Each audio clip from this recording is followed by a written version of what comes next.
23 attempts at goal compared with Crystal Palace's 3. Glenn was at the game.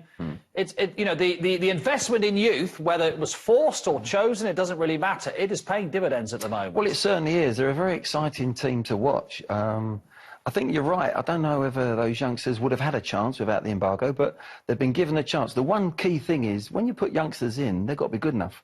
And these guys are good enough. There's 5 of them there that I think in 2 years' time, they're going to be ready to win the league. I really do feel that there's a foundation of building blocks there to really go on and become something special. But what it's also done, Mark, with Chelsea, in my opinion, your Willians, your Azpilicuetas, your experienced players. Now, Jorginho and Kovacic. Kovacic is playing better than I've ever seen. Wasn't sure about him last year.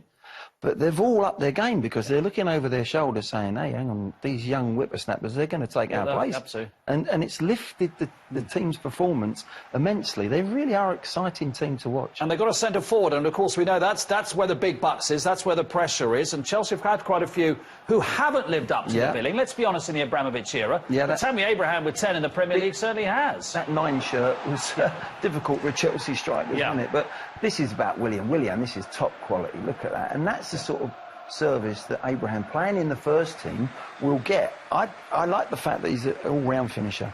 He finishes with his head, he can finish inside the box, outside the box, left or right foot. He keeps his cool there, and he's just getting more confident as every game goes by. And they're a lovely side to watch, they really are.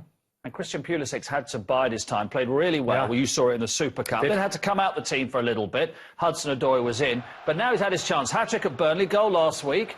Goal today, but plenty more besides. Mark, this kid's a talent. I was saying probably 3 or 4 years ago when he was first broken the Dortmund side, this guy could be Ballon d'Or material. Now he's certainly, gone off the ball slightly. When he played in the Super Cup, him and Kante were the best 2 players on the pitch by a mile. But I think it probably needed just to gather a little bit of strength. He probably needed to convince Frank a little bit.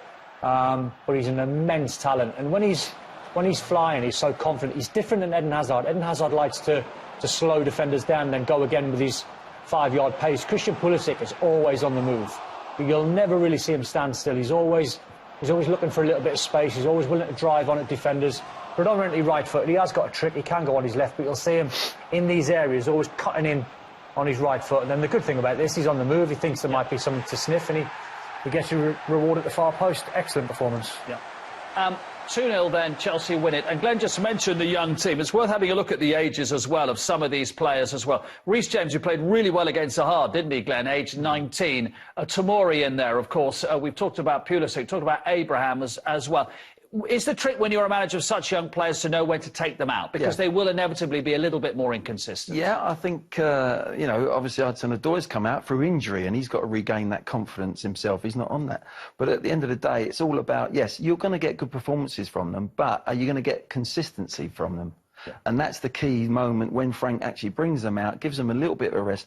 And it's good for youngsters sometimes to be taken out just to sit on the bench and watch it from there and think, hey, hang on, actually, I want that hunger again to get back in. And I'm learning as much as watching as I am playing. So that will come round the corner for some of them players. But at the moment, they're doing so well. It's difficult to leave them out because they've gone to Ajax, away from home in Champions League. They're going away from home. They've got a tough game coming up against City.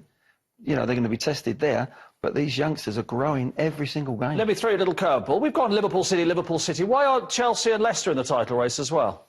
I don't think they've got the depth, and I think Chelsea, because they're so young, it's like when I was in the Liverpool side very early on, you don't know the game you think you do, and you're flying by the seat of your pants, and you're playing with sheer confidence and adrenaline and the youth that you've got.